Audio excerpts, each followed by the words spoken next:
This is Ronnie O'Neal. He is a double murder suspect in Riverview, Florida. If you think I'm here to play around with y'all, God damn it, I'm not. O'Neal was 29 when he fatally shot his then-girlfriend Kenyatta Barron. Following this, he murdered their own daughter by striking her multiple times with a hatchet. She was only 9 years old. O'Neal also stabbed their 8-year-old son before pouring gasoline all over the house and setting it on fire. O'Neal was arrested upon fleeing the burning house. The son was able to escape but was critically wounded and suffered from burns. The first 911 call on the incident was from the girlfriend who was heard screaming before suddenly hanging up. 8 minutes later, another call came in from O'Neal. 911, what is your emergency? Hey, I just been attacked by some white demons inside Kiki. Kiki, her name is Kiki, and she tried to kill me. What's she at? Huh? After the arrest, O'Neal was psychologically cleared to represent himself in court. During the trial, he cross-examined his now 11-year-old son, who he stabbed, to which the son explained everything that happened. It's good to see you, man. Good to see you too. Did I hurt you that night of this incident? Yes, I did. And how did I hurt you? you stabbed me. O'Neal also accused the prosecution of fabricating evidence. Because he's playing a fraudulent damn recording of me beating Kenyatta Barron. I did kill Kenyatta Barron. After O'Neal was found guilty at his sentencing, the judge went on to say this was the worst case she's ever seen. This is the worst case ever in my life, and I have seen some horrors. He also stated that he was not sorry for what he did. I am not sorry for something I didn't do, and I am not sorry for the things I did do. O'Neal was given a total of 3 life sentences plus 90 years without parole. And for O'Neal's son, he was adopted by the detective who cared for him the night of the murders.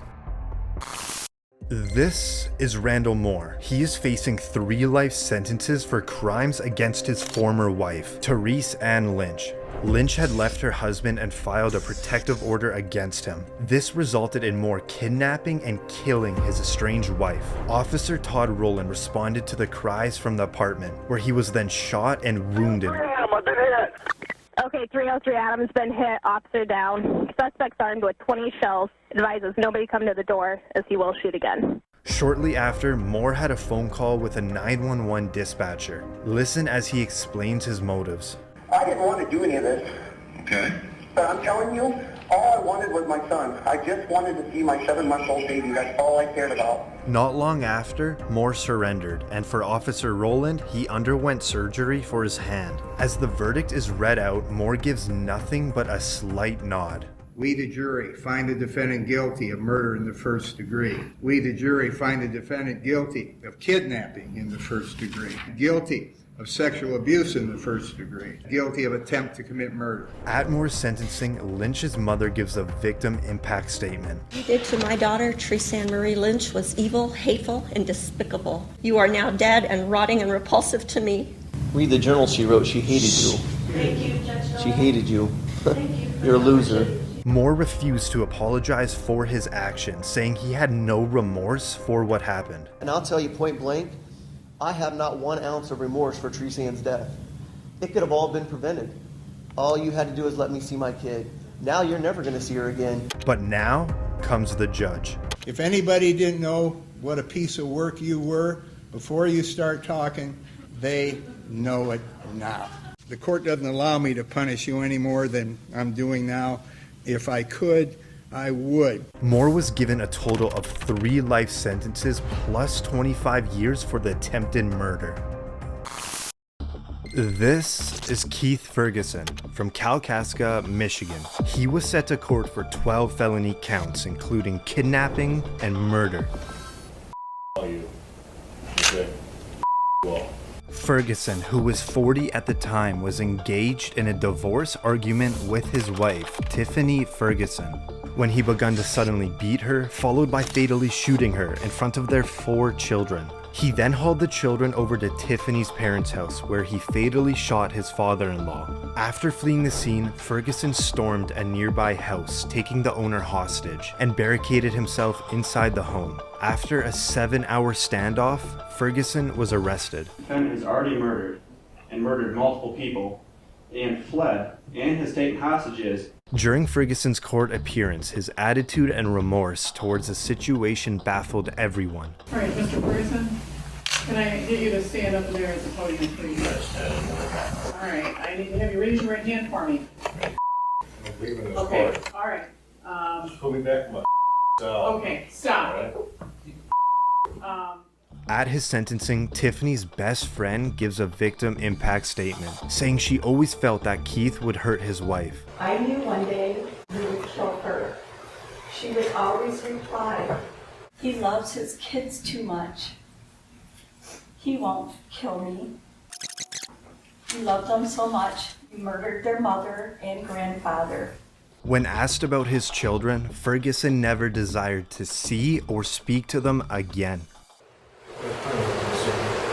The judge responded by saying, "You may not meet the clinical definition of insanity, but there's clearly something fundamentally wrong with you."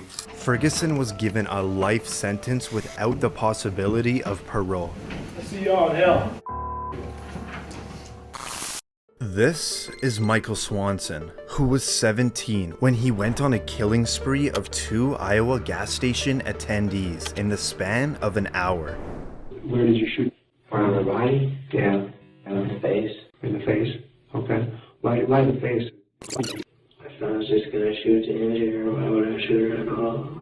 Swanson entered a gas station in Algano, Iowa, in a ski mask and a handgun, demanding cash and cigarettes from 47-year-old Vicky Bowman Hall. Despite following the request without hesitation, Swanson still shot and killed her. An hour later in Humboldt, Iowa, Swanson repeated the same act in another gas station, this time killing Sheila Myers. He was arrested 60 miles away from the shooting when authorities identified his vehicle. With both victims following his request but were killed anyways, it indicated that murder was Swanson's primary goal.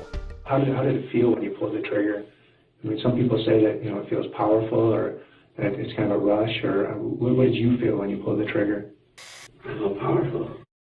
Swanson was charged with 2 counts of first-degree murder and 2 counts of burglary. All allegations of Swanson's motives were answered by himself. I then intentionally, deliberately, and with premeditation shot the clerk, causing her to die. I did this with a specific intent to kill her. Now, as one of the victim's daughters gives a victim impact statement, Swanson sits completely emotionless. How could you do what you did to my mom and my family? I want to know if you're even sorry. Are you sorry for what you did? My mom was not only completely 100% innocent, but she was also a defenseless woman when you came in with that gun. You said you did it for cigarettes and money and so no one could identify you, but I think that's a lie. You did it, as you later said on, that it was so you could feel powerful. As Swanson was sentenced, he smiled and laughed. Cold-blooded murder. Cold-blooded murder, young man. You are dangerous. You are unpredictable. Prison for the rest of your life.